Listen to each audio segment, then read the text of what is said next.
Hi everyone, hope you're all doing good. Right, okay, so this is the second round draw for the 25th edition of the Tapology Lucky Bastard Game. In this round, there are 17 of you left in it. We started with 33. Three of us, including myself, were eliminated before the game even began due to a fight being cancelled, and of the remaining 30, they were scaled down to just 17. So once my Excel sheet loads, which my computer's running very slow again tonight, so it's taken me about half an hour to get to this stage of on the internet and with a Zoom meeting up. It's ridiculous. Right. Anyway, so now that we're here on this page, or at least I can see it anyway, just run through those names quickly. We have uh, Boom Shakalaka, Cool Hand Puke, Costradamus, Dr. Maxis 2, El Guapo, Foghorn Sam. It's your boy SB, who's very kindly corrected me on the pronunciation of that name, so thank you for that. Jack Soto, KK Kombu, Cushy Cake, Mule Floyd, Piggy Bank, Rigno, Cian 6, Trail Allman, and XCon Chris. So that's our 17 lucky bastards left in it. And for this second round, we have UFC 309, John Jones versus Stipe Miocic. And okay, obviously, in an ideal world, this would be John Jones versus Tom Aspinall. But it should be because Tom Aspinall, interim champion, already defended his interim belt. So yeah, I mean, in all respects, he really is the true champion of heavyweight. Let's be honest. But John Jones has made it perfectly clear that he's not going to fight him under any circumstances. So we've got this instead. Who, yes, Miocic is a legend of the sport, one of the best heavyweights of all time, but not right now. He isn't. He is way past his prime. He hasn't fought in nearly 3 years now, and that was a knockout loss to Francis Ngannou, who, yes, obviously, there's no shame in getting knocked out by one of the hardest hitters the UFC has ever seen, but it doesn't bode well when your last fight is a knockout loss over 3 years ago, and he's 42 years old as well. So it's yeah, everything just goes against Miocic, which just I hate to say it because I'd love to see Miocic win this, but my brain just can't find a way he does. Um, as for my prediction, I've gone with John Jones by first round submission, largely based off his performance against Cyril Gahn. Well, I admit I am a bit of a John Jones hater. I'm not, I will confess my bias is there, but flowers where it is due. That win over Gahn was very impressive. But it's just a shame that was also nearly 2 years ago now. But so yeah, John Jones versus Stipe Miocic, heavyweight title. I've gone with John Jones first round submission. But of course, you're not really here to listen to my rambles. You're here to see who you're getting drawn with in the Lucky Bastard game. So once this page loads for me, or I don't know if you guys can see it, but it's frozen yet again on my one. But yeah, you'll shortly find out who you're all drawn with. Here we go now. Right, we'll be starting with A. Or A, laugh my ass off, and AZ, however he stylizes it. And let's see who A gets drawn with for tomorrow night.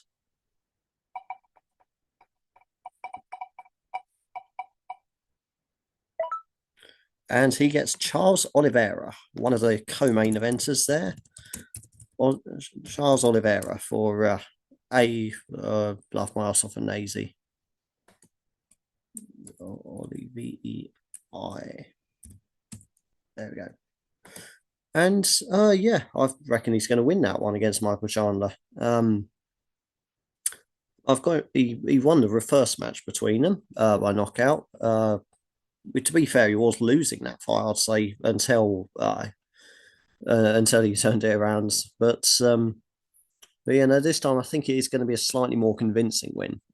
This I've gone with submission this time, simply because that always has been Oliveira's strong suit, and Michael Chandler, well, is again he's not a bad grappler himself, but his last fight was sub by Dustin Poirier, um, and Charles Oliveira is a better grappler than Dustin Poirier is. So if Poirier can do it, Oliveira certainly can.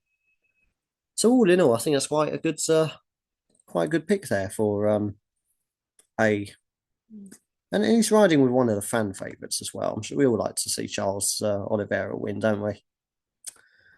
Right. Okay. Next up is Boom Shakalaka. Let's see who he's going to be drawn with. Gets another one of the fan favourite veterans in Chris Weidman.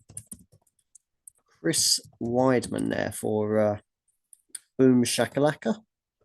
And I've gone with him for a decision win against Eric Anders. It is a 50-50 fight. I've gone back and forth on this a lot, particularly considering I'd say overall Chris Weidman, even at the moment, is a better fighter, but he's taken a lot of damage throughout his career, particularly obviously the leg break being one of them. But on top of that, there's just a fair bit of wear and tear. So I'm not sure. I'm not sure how those injuries might play a part in this fight. Whether he's just I don't know, maybe just a little bit too worn or not. But I think he's still got enough in to beat Eric Anders. But having said that, one thing that did surprise me when I was looking into this is that Eric Anders actually has one more fight on his record than Chris Weidman, which I would never have believed if I didn't see the records side by side. So I suppose if we're calling Weidman a veteran, we certainly have to apply the same logic to Anders, don't we? And that's why it's such a close fight. He's got experience himself. Fought some good fighters. I think Weidman's fought a slightly better resume though. So that's one of the main things that has tipped it in my favour for that. But that's a real 50-50 one. That could go either way. Cool Hand Puke is next to learn his fate. Let's see who he's going to be paired with for tomorrow night. And he gets Jonata Denise. Jonata Denise for Cool Hand Puke.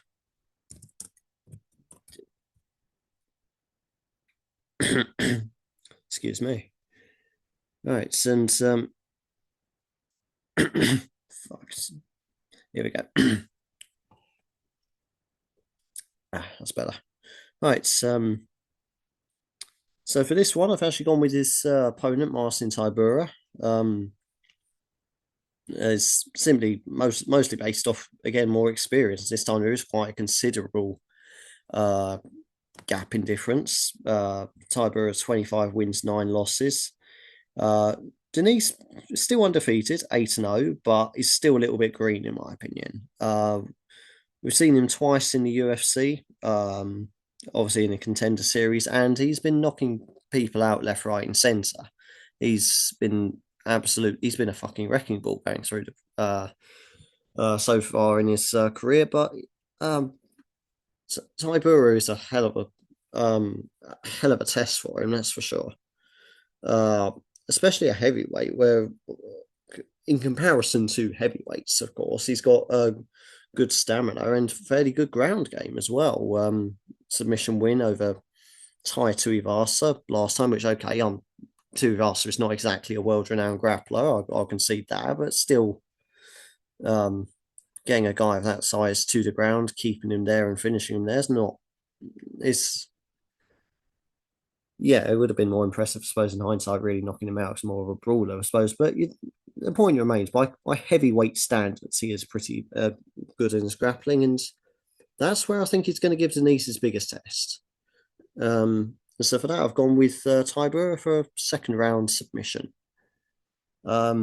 Cool Hand Puke. Well, I think you've definitely got a hard one, a hard route to the third round, but who knows? Maybe he can keep that undefeated record. Maybe it's not all just hype. Costradamus is next up. Let's see who he's being paired with. And he gets Ramiz Brahimaj. I butchered that one, but Ramiz. How are we spelling that as well? That is Brahimaj.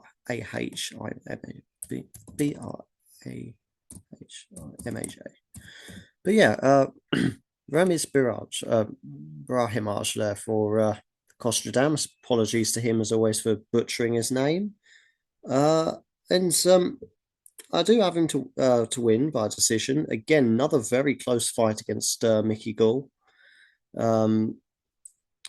But yeah, it's just Mickey Gall's just it's more because Mickey Gall's been on a bit of a it's been a bit of a downturn, hasn't it? 3-fight losing streak, and he's gone 7-6 now in his career, which okay, yeah, he's fought a lot of decent guys in that space of 13 fights, but it's yeah, like I say, recently it's hard to ignore that he's not been at his best, and Brimage, he's been inconsistent, but I'd still say it's better than Gall has been recently. But yeah, it's a close fight, but just because of recent form, I'm got to go Brahimaj for that one by decision win. Again, one of those 50-50, could go either way though. Not certain through to the next round, so no one ever is, but that is might be through, might be out. We'll see. Dr. Maxis 2 is next to face the wheel.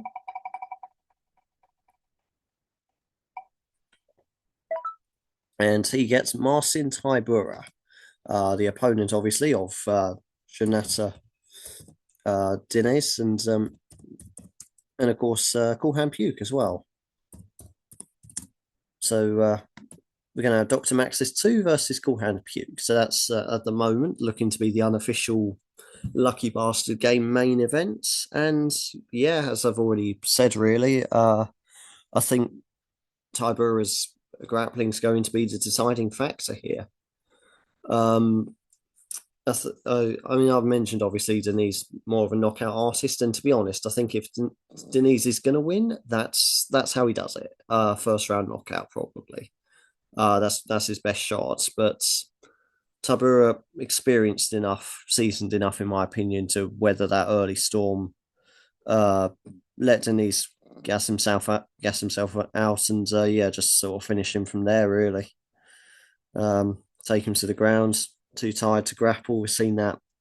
How many times have we seen that style of a fight play out in the UFC and other organizations? It's happens all the time.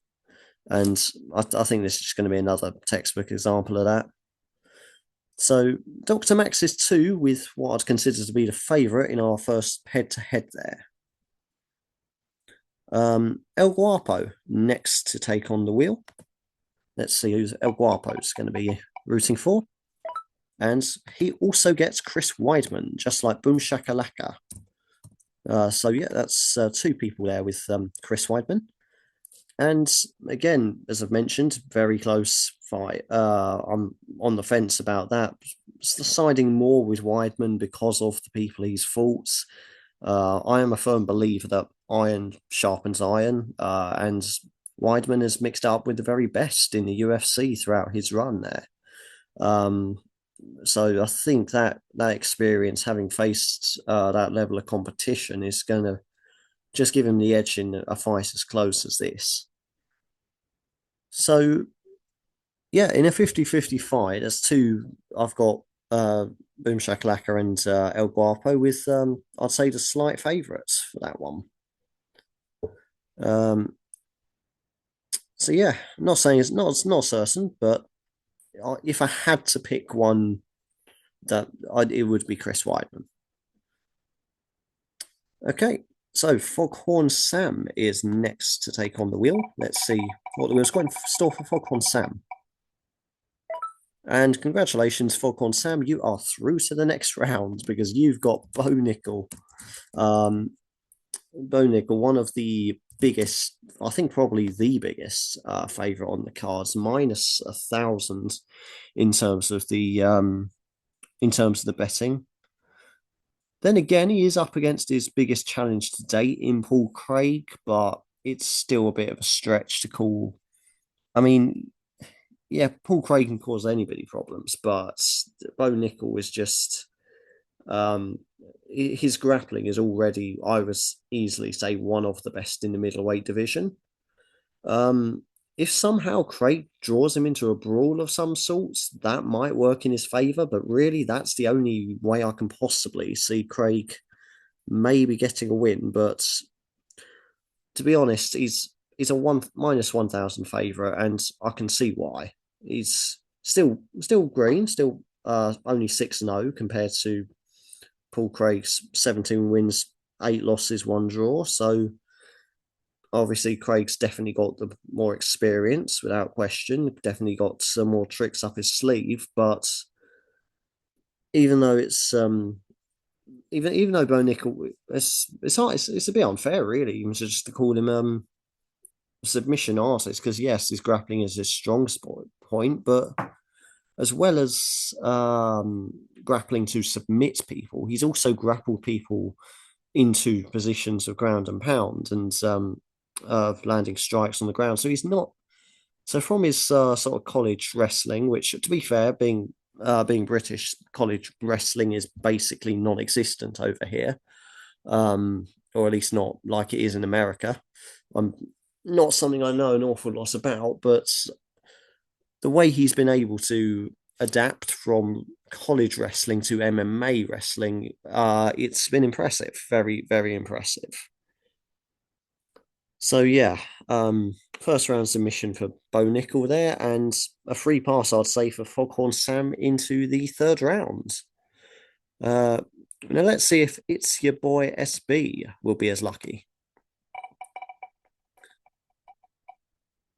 And it's your boy SB also gets Ramiz Brahimaj. Ramiz Brahimaj there. So that's two riding on him. Two riding on him against Mickey Gall. And again, one of the closer fights on the card, but still one I see Brahimaj taking. Uh, as I mentioned before, it's mostly just based off of not being impressed with Mickey Gall recent form, and I say recent, he's not actually been that active, has he? I don't know when his last fight must have been over a year ago, I'm sure. Which again, that's another thing I don't really like to see when picking fighters is inactivity. Obviously, there's reasons. Sometimes you're injured, or whatever, or personal reasons. I understand, but I'm again a firm believer in momentum, and he's on a losing streak and a spread out losing streak. It just doesn't look good on paper, in my opinion.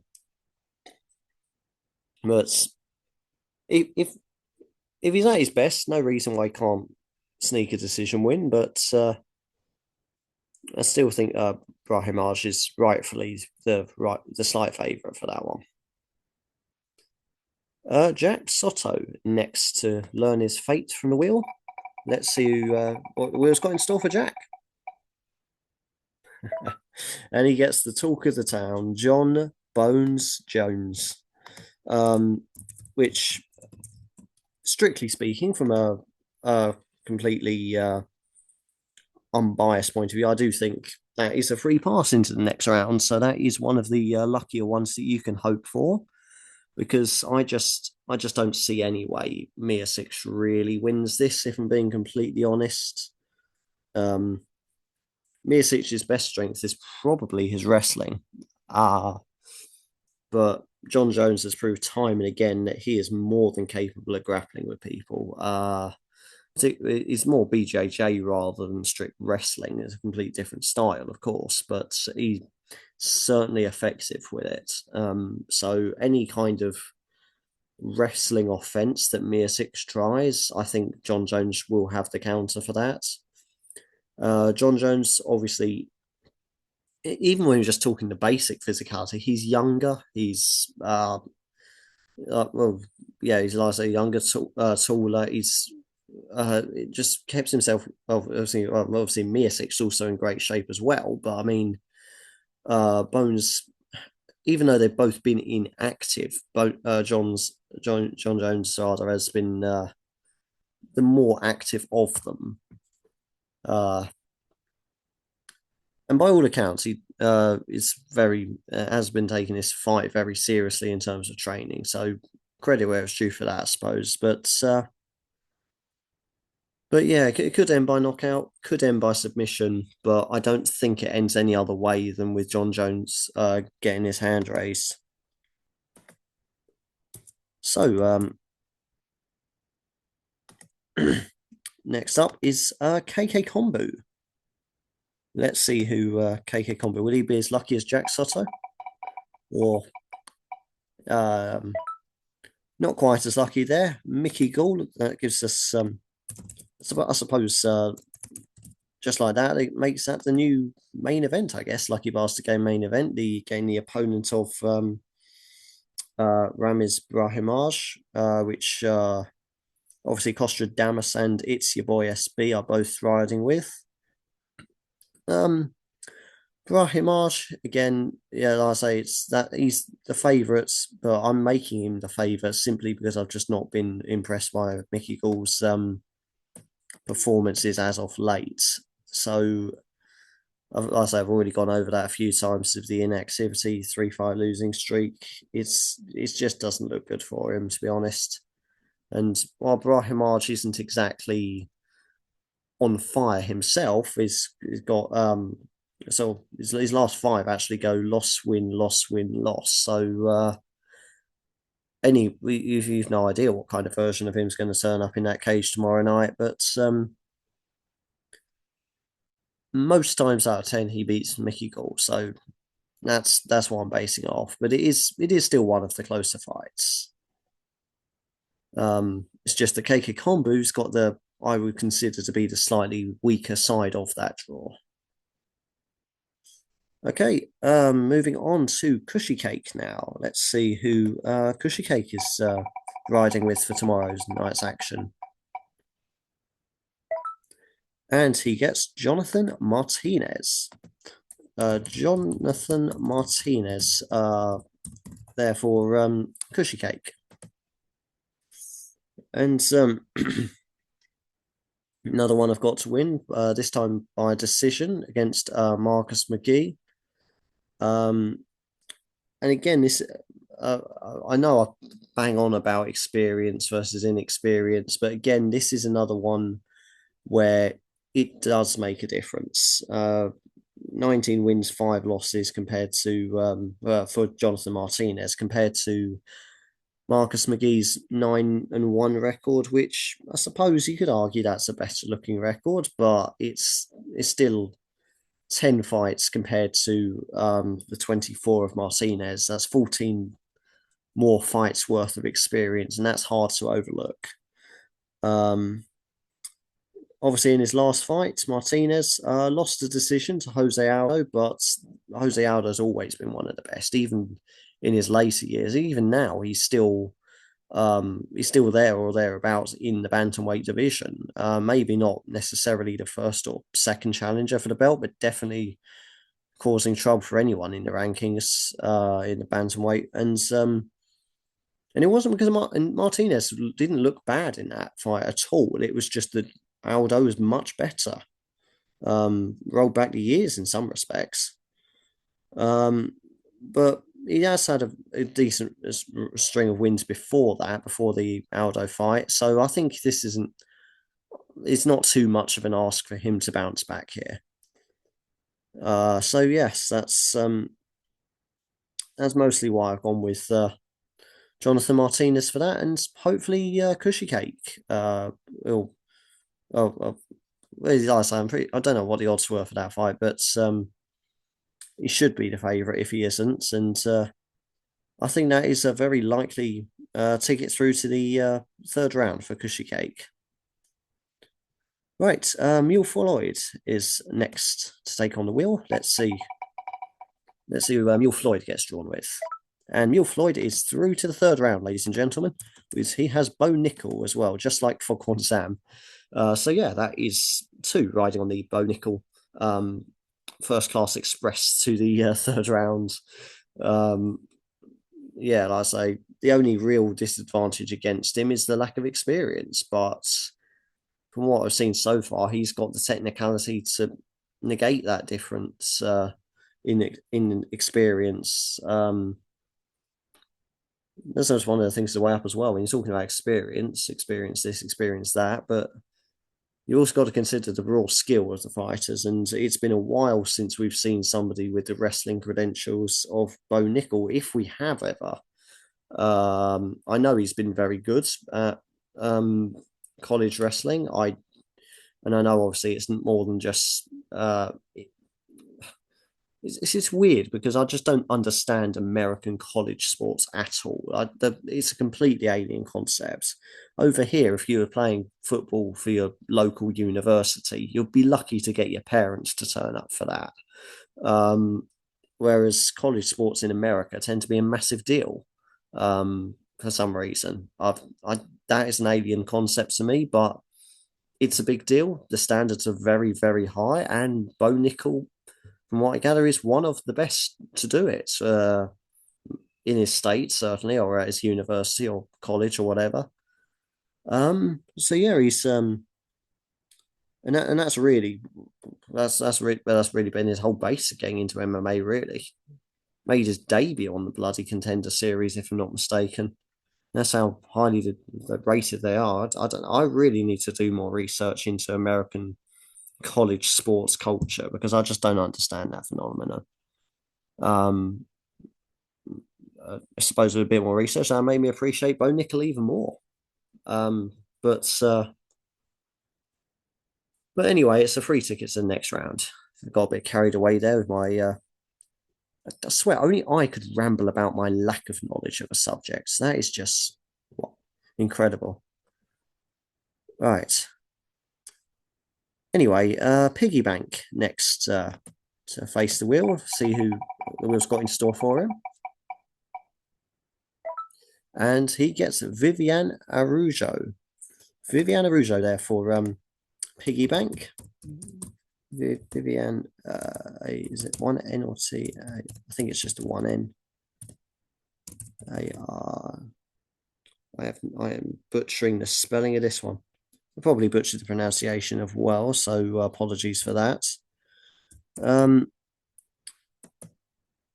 But yeah, I've gone with her opponent, Karine Silver, though. That's really the bottom line of it by second round submission. Um, she's absolute submission machine. Won four of her last five by submission. The last one, it was a decision win. So maybe as she steps up, we'll see a few more going the distance. Maybe a few going against her. But so far, she's just been an absolute menace when it comes to the submission department. As for Viviana Rougeau, again, she's decent, but it's just not at the same level as Karine Silver, quite frankly. 2-3 in her last five, whereas compared to Silver's last 5-0 in her last five. The only good thing going for her, Arujo, though, is that she doesn't often get finished. She does often go the distance, so she's got good stamina. She knows how to withstand adversity, not necessarily overcome it, turn those losses into wins, but she can certainly weather the storm.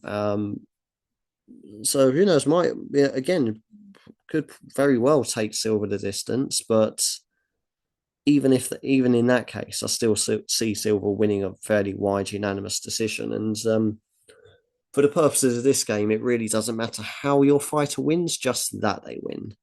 And I think with Piggy Bank, that's going to be a bit of a tall ask, I'm afraid. Okay, so we are down to the last four now. Rigno is next up. Let's see what the wheels got in store for Rigno. Right on the edge there, but it is David Onama. David Onama there for Rigno. And I got him to win by second round knockout. So that's if you put any of my, so it depends how much you rate my picks, really, but you shouldn't do. But again, it's just they're kind of similar in terms of their actual MMA experience. But again, I've sided with this one because Onama's got the more UFC experience. 6 UFC fights under his belt, 4 wins, 2 losses in the promotion. Whole MMA career 12-2, by the way. But when you compare it to Roberto Romero, but this is his UFC debut. So somebody that's already been in the octagon or the UFC octagon 6 times against somebody making their debut, and they're going to have an advantage, I feel. And I think that's just again, it's just another case of one fighter being a level or two above the other. Um, Heavy hands as well on Onama. Can Romero dodge that? Yeah, possibly. Not bad so far in terms of getting into the UFC, but it's just I say the UFC is a different league altogether. So we'll see. We'll see if he survives. It's certainly an interesting test, and if he even puts in a good performance here, his stock will rise from it. So but yeah, no, I just can't see any other way.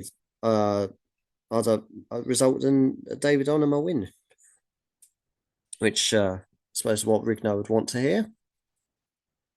Right, C Unsix, making his debut in this game. Obviously, made his debut in the last round. That made it through on his first round. So let's see how far into his debut game he goes. Will he make it to the third round? Let's see. Let's see what's in store for CN6. And we are saying goodbye to CN6. I am sorry, I completely fucking jinxed that. I am so sorry. I owe you one. But yeah, he's got Paul Craig there, who's obviously who's obviously got the challenge of fighting Bo Nickel. Um, yeah, I say the only he's got the experience. That's about the only good thing though I can find. Trying to play devil's advocate here, he's got the experience. 17 wins, 8 losses, 1 draw. That's a quite significant amount of fights he's had. And again, he's not like he's some middling journeyman or anything. He is a decent middleweight in his own right, but it's just that's more of a testament to how good Bo Nickel is. That he's getting a fight of because I'd say someone coming in 6-0, they're not fighting people like Paul Craig.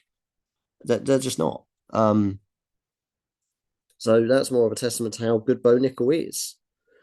How can Craig win though in a hypothetical scenario? Well, obviously he can use that experience, try and uh, drag Nickel into the kind of fight he wants it to be. I definitely want to try keep it standing, but I don't think he's going to have much choice about that. I think Bo Nickel's going to look to take it to the ground, and he will find a way of getting it to the ground sooner or later.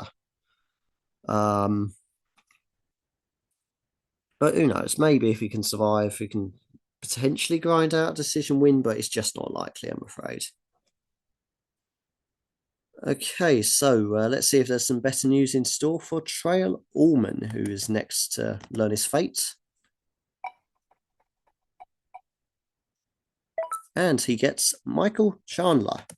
Michael Chandler, therefore, Trail Allman, who obviously is the opponent of Charles Oliveira in their rematch. The one I believe, yeah, it was A that was drawn with Charles Oliveira earlier. So we got a little head-to-head there: Trail Allman versus A, Charles Oliveira versus Michael Chandler. I can see this taking the same route as the rematch as the first fight, to be honest, and yeah, like I say, potentially in even more convincing fashion. Not that the first one was overly convincing; it was competitive enough to certainly warrant a rematch. So Chandler isn't without a chance, that's for sure. Um, But yeah, no, it just doesn't look good for him really, particularly for how long he spent out of the cage as well while he was chasing the Conor McGregor fight. That is again. I mean, don't get me wrong. The whole time he was chasing that fight, he was working his ass off in the gym for that potential fight. So he's still been keeping active. But how much do you believe in ring rust? That's the big question. Um, but Charles Oliveira is I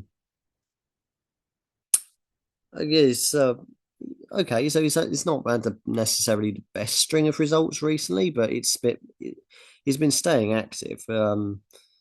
Obviously, a decision loss to Arman Tarsukian last time, but again, Tarsukian, a very good lightweight contender himself, and a division that is just full of absolute monsters. So can't really hold that against him too much. And of course, knocked out Benil Dariush as well. So again, got that.